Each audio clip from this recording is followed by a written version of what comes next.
Don't you dare ask us to cancel our plans again.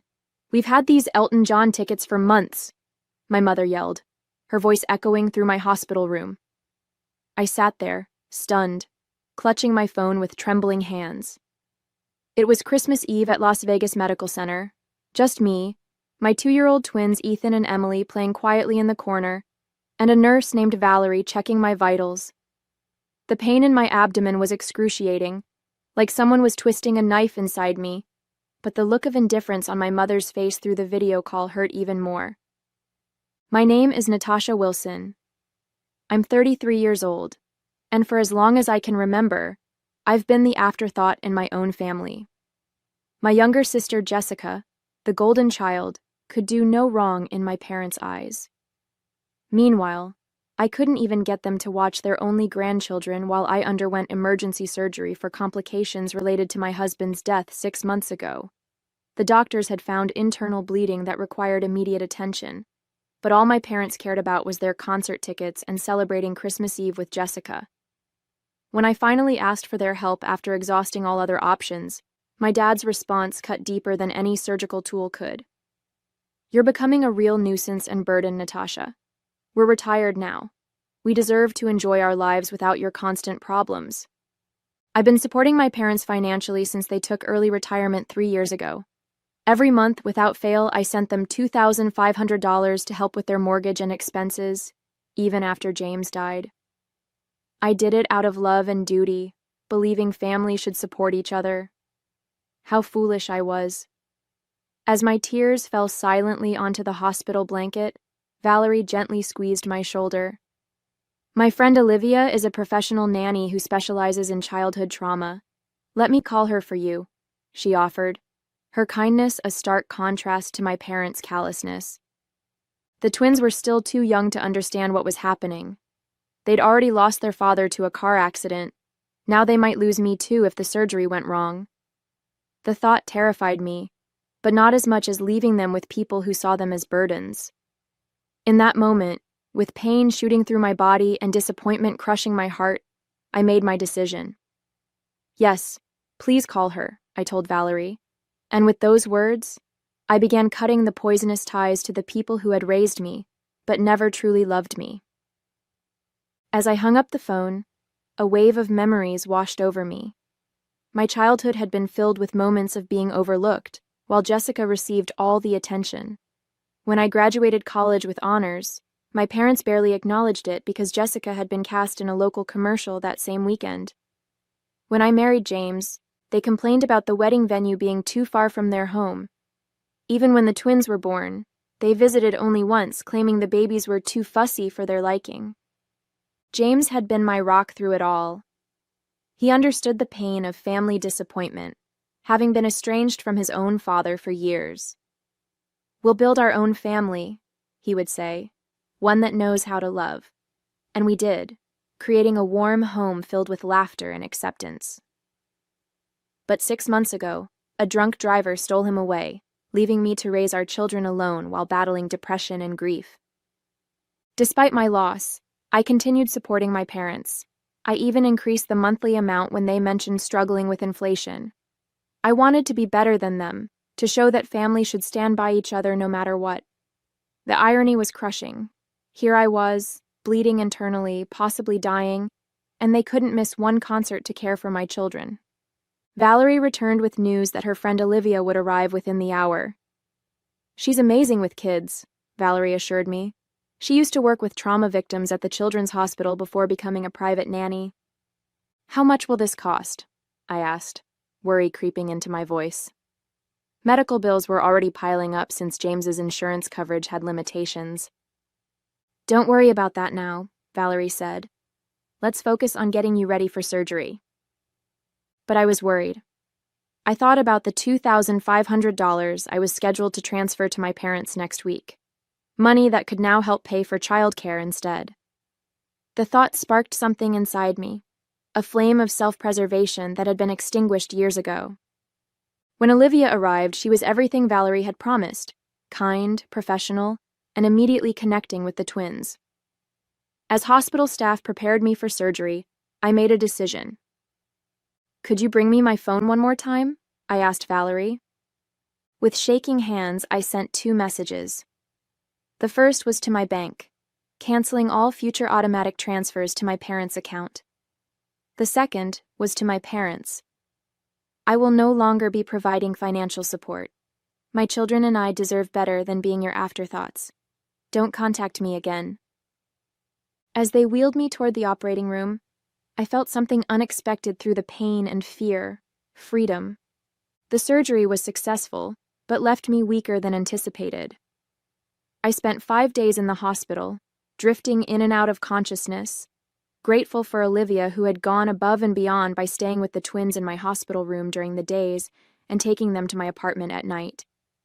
During one of my more lucid moments, I noticed my phone blinking with notifications, 27 missed calls and numerous text messages from my parents and Jessica. Most of the messages followed a predictable pattern: confusion, then anger, then desperate pleas about their mortgage payment. Not once did they ask how my surgery went or if the twins were okay. The final message from my father was particularly telling. "You can't just cut us off like this. We've planned a cruise next month and the tickets are non-refundable." My sister's messages were different. She seemed genuinely confused. "Mom and Dad just told me you were having some minor procedure. What's going on? Why are they freaking out about money?" It dawned on me that my parents had lied to Jessica about the severity of my situation to justify their choice of concert over grandchildren. I decided to tell her the truth, sending her the full story while still groggy from medication. Her response came quickly. "Oh my God, Natasha. I had no idea it was an emergency surgery. They told me you were just being dramatic about a routine checkup. I would have watched the twins if I'd known. I'm so sorry." I believed her. Jessica wasn't cruel. She had just been raised in an environment where she was taught that her needs came first. Perhaps this revelation would help her see our parents for who they truly were. By the time I was discharged, I had made several decisions. First, I hired Olivia part-time to help with the twins during my recovery. Second, I contacted a lawyer to draft a will designating a trusted friend as the twins' guardian should anything happen to me, certainly not my parents. Third, I blocked my parents' numbers, allowing only Jessica limited contact as I assessed her sincerity. The financial implications of my decision were significant. The $2,500 monthly payment I'd been making to my parents represented nearly a third of my income as a graphic designer. Without that burden, I could actually afford proper childcare and maybe even start rebuilding the emergency fund that had been depleted after James's death. That night, as I lay in my own bed with the twins sleeping in their room across the hall, I felt a complex mix of emotions. There was guilt, the ingrained feeling that I was somehow wrong for putting myself and my children first. There was fear about managing recovery while caring for 2 toddlers, but there was also an unfamiliar sense of self-respect taking root. My phone pinged with a text from Jessica. "I just had a huge fight with Mom and Dad about how they treated you. I'm staying at a hotel tonight. Can we talk tomorrow?" Maybe I wasn't completely alone after all. 2 weeks after my surgery, I was slowly regaining my strength. The incision site still throbbed painfully when I moved too quickly, but I was managing better each day. Olivia had been a godsend, arriving each morning to help with the twins while I worked from home. My graphic design clients had been surprisingly understanding about my limited availability, and I was grateful for the remote work that allowed me to stay close to my children. Jessica had visited twice, bringing healthy meals and spending time with the twins. Our conversations were cautious at first, but eventually she opened up about her own experiences with our parents. "They always made it seem like you were choosing to distance yourself from the family," she admitted one evening as we watched the twins play. "I never realized they were pushing you away." I was beginning to see a new side to my sister, one that had been hidden beneath years of our parents' manipulation. While I wasn't ready to completely trust her yet, I appreciated her efforts. Then came the knock at the door I had been half expecting. Through the peephole, I saw my parents standing in the hallway.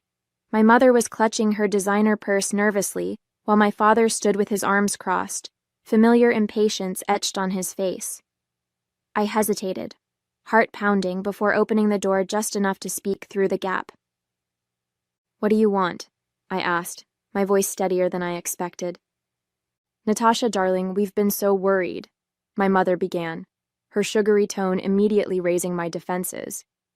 You haven't been answering our calls, and we needed to make sure you and the twins were all right. We're fine, I replied flatly. Now, if that's all... It's not all, my father interrupted, pushing slightly against the door. We need to discuss this ridiculous financial situation. The bank called about our mortgage payment, and we had to dip into our cruise savings to cover it. The audacity was breathtaking. No questions about my recovery, no concern for their grandchildren, just demands about money. I told you I'm cutting financial ties, I said. I meant it.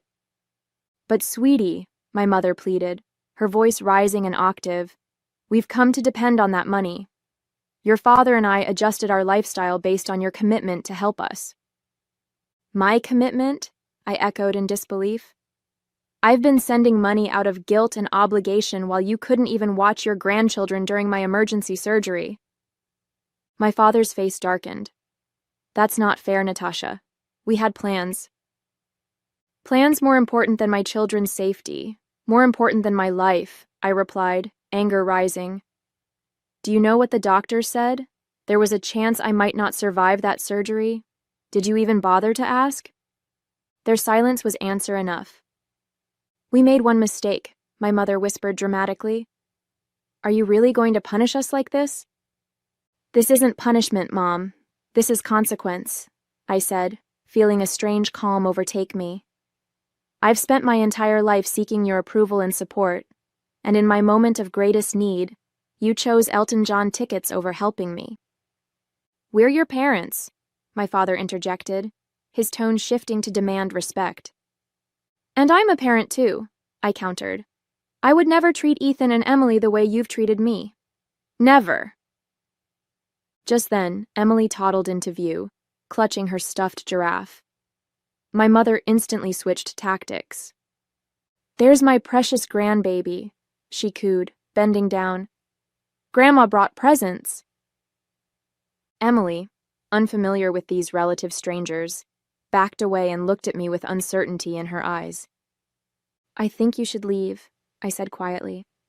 When I'm ready to talk, if I'm ever ready, I'll reach out. But the money, my father started, is no longer your concern, I finished, gently closing the door. The next morning, my parents returned with reinforcements. My Aunt Patty, my mother's sister, who had always positioned herself as the family peacemaker. Natasha, honey, let's be reasonable, Aunt Patty pleaded from outside my door, which I had not opened. Your parents are struggling without your help. They managed their finances for decades before I started helping them, I replied through the door. They chose early retirement knowing their savings weren't adequate. My mother's voice broke in. We made those decisions because you promised to help us. We've had to cancel our cruise, and now we might lose the house. Their attempts at manipulation were so transparent now that I'd stepped back from the fog of guilt they'd surrounded me with for years. When had I ever promised lifetime support? I'd offered to help temporarily after their retirement, but somehow that had evolved into an expected permanent arrangement. Mom, Dad, I'm recovering from major surgery and caring for 2 toddlers. This conversation is over, I said firmly before walking away from the door, ignoring their continued knocking and pleading. Later that day, I received a group email from my father addressed to the entire extended family, detailing how I had abandoned them in their time of need after they had sacrificed everything for me. The email conveniently omitted their refusal to help with the twins during my emergency surgery, instead painting me as an ungrateful daughter who had suddenly cut them off without reason. What they hadn't anticipated was the backlash. My cousin Michael, who lived near my parents, replied to the group, Uncle Robert, didn't you just buy a new boat last month? And Aunt Diana, wasn't that a new diamond tennis bracelet you were showing off at Thanksgiving? Other family members chimed in, many privately messaging me to ask for the full story. Even Aunt Patty called me directly after learning the truth. I had no idea about your surgery, she admitted. They told me you were just being dramatic about some routine procedure and using it to punish them financially. Meanwhile, Jessica had fully taken my side after witnessing our parents' behavior firsthand. She helped me craft a single, factual response to the family email thread, simply stating, "I recently underwent emergency surgery with a significant risk of complications.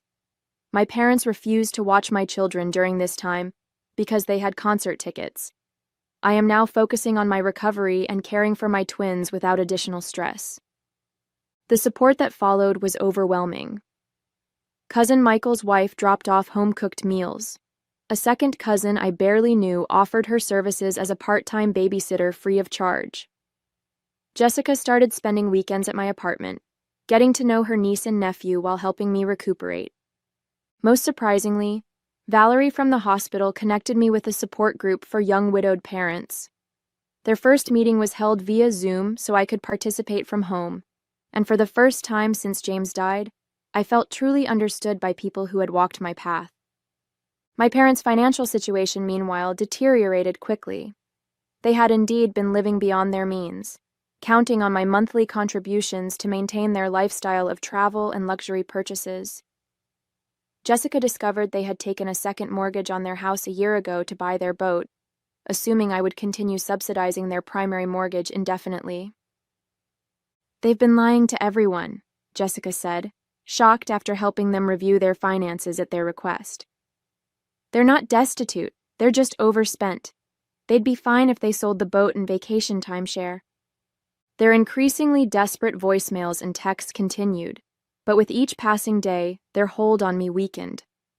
I was building something new from the ashes of their betrayal, a genuine support network based on mutual care rather than obligation. 1 month after my surgery, a major unexpected twist occurred. My parents received a foreclosure notice. Jessica called to inform me, her voice a mix of concern and exasperation. "They're in complete panic mode," she explained. "The bank is giving them 60 days to catch up on payments or they'll lose the house." "What about their retirement funds?" I asked, bouncing Emily on my knee while Ethan napped. "Mostly depleted. They spent a chunk on that boat, then invested the rest in some scheme Dad's golf buddy recommended. They lost almost everything," Jessica sighed. "I'm not saying you should help them, Natasha. I just thought you should know." Later that evening, I received desperate texts from both parents, now abandoning all pretense of concern for my well-being and openly begging for money. My mother's message was particularly revealing. "We never thought you'd actually cut us off. We assumed you were just angry and would start sending money again after a week or two." Their assumption that my boundaries weren't real infuriated me. All those years of putting their needs before mine, of accepting their mistreatment, they had never respected me at all. Meanwhile, my own life was transforming in unexpected ways. The support group had become a lifeline, connecting me with other parents facing similar challenges.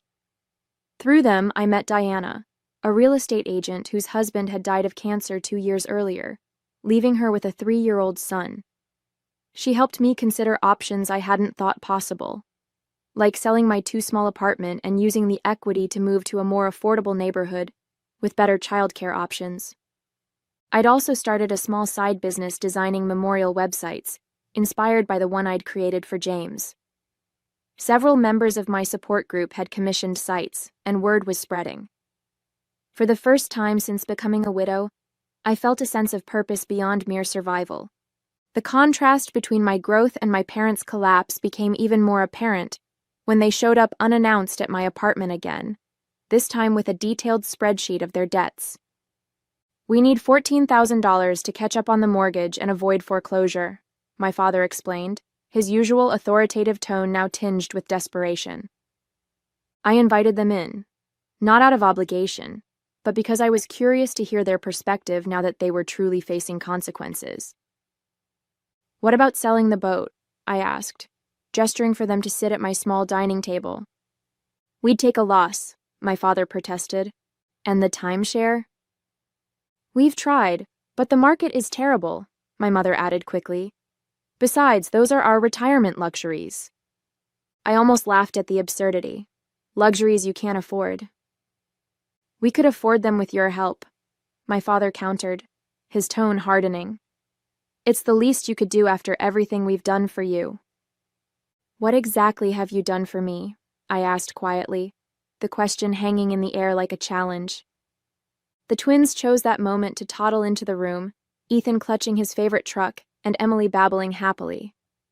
My parents' expressions softened instantly.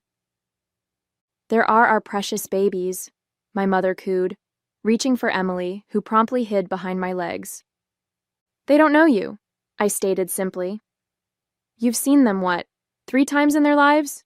You chose not to be involved? That's not fair, my father protested. We're busy people. Too busy for your only grandchildren. Too busy to help your daughter through emergency surgery, but not too busy to ask for money, I observed. I think that says everything about your priorities. My mother's face crumpled. Whether from genuine emotion or calculated manipulation, I couldn't tell anymore. Without your help, we'll lose everything, she whispered. I lost my husband, I replied, my voice steady. My children lost their father. We survived. You'll survive too. 3 months after my surgery, my parents faced the inevitable. They were forced to sell their house to avoid foreclosure. Jessica kept me updated on their situation, though I maintained my distance. They had managed to find a modest condo, significantly downsizing from their 4,000-square-foot lakefront property. My father had reluctantly sold his boat at a loss, and they had finally unloaded the timeshare for a fraction of what they'd paid. They're actually blaming you for their financial problems in front of everyone, Jessica informed me during one of her weekly visits. It's bizarre to watch. They tell anyone who'll listen that you abandoned them after promising lifelong support. Let them talk, I replied, feeling surprisingly unbothered. The truth speaks for itself. And it did. My extended family had largely rallied around me after learning the full story. Even my father's sister, who had always taken his side in family disputes, called to express her support after hearing about their refusal to help during my surgery. Meanwhile, my own situation had improved dramatically. Diana from my support group had helped me find and purchase a small 3-bedroom house in a family-friendly neighborhood. The mortgage payments were actually less than my apartment rent had been, and the twins had a backyard to play in for the first time in their lives. My side business designing memorial websites had grown enough that I could reduce my graphic design clients and focus on work that felt meaningful. Olivia still helped with childcare 3 days a week, but I'd adjusted my schedule to maximize time with Ethan and Emily. Most importantly, I'd found a community. Neighbors brought casseroles when we moved in. The support group organized playdates. Jessica had become a genuine sister rather than a competitor for our parents' affection. Even Valerie from the hospital occasionally stopped by with her children. I had lost my husband and cut ties with my parents, yet somehow I felt less alone than ever before. 6 months after my surgery, I received a letter, an actual handwritten letter from my mother. I almost threw it away unopened, but curiosity won out. Inside was something I'd never seen before, a genuine apology. I've had time to reflect on my behavior, she wrote. Watching you build a life without our help has forced me to confront some painful truths about myself as a mother. I was jealous of your independence, your resilience. I resented that you didn't seem to need me the way I needed my own mother. But now I see that you did need me, just not in the ways I wanted to be needed. When you asked us to care for the twins during your surgery, you were reaching out and we failed you completely. I'm deeply sorry. The letter continued, explaining how they had completely restructured their finances. My father had taken a part-time job at a local hardware store. They had sold most of their luxury items and were living modestly for the first time in decades. She didn't ask for money or even forgiveness, just acknowledgement of her apology. I showed the letter to Jessica, who was skeptical. They've been talking about writing to you for weeks. Dad was against it at first, but I think he's starting to see things differently too, especially after his heart scare last month. Heart scare? I asked, concerned despite myself. Just high blood pressure and chest pains, but it scared him. He's on medication now and actually following doctor's orders, Jessica explained. I think facing mortality has humbled him a bit. I wasn't ready to respond to the letter immediately. I needed time to process my feelings. Was this genuine remorse or another manipulation tactic? Had they truly changed, or were they simply adapting their strategy? That night, I looked at old family photos for the first time since cutting ties. Behind the smiling faces, I saw patterns I'd been blind to before. My parents had always been performers, playing the role of perfect parents while serving their own needs first. A year after my surgery, I finally agreed to meet my parents at a neutral location, a quiet cafe near my new home. When they arrived, I barely recognized them. My father seemed smaller somehow, his confident posture replaced by a humbler demeanor. My mother's designer clothes had been exchanged for simple, practical attire. The twins were with Jessica for the afternoon. I wasn't ready for a family reunion just yet. We sat in awkward silence until my father did something unprecedented. He cried. "I've been a terrible father," he admitted, his voice breaking, "and an even worse grandfather. I don't expect your forgiveness, but I want you to know that I see it now. How selfish we've been." My mother reached across the table, not quite touching my hand, but gesturing toward it. "We've spent months in family therapy," she explained. "It was Jessica's idea, and we resisted at first, but it's been transformative.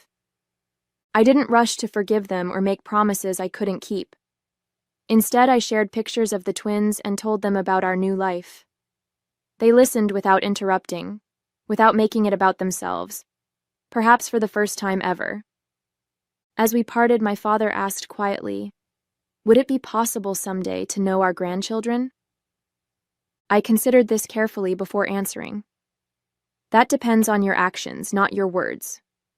If you're genuinely committed to change, we can start with short, supervised visits. But understand this, my children will only have relationships with people who respect their mother."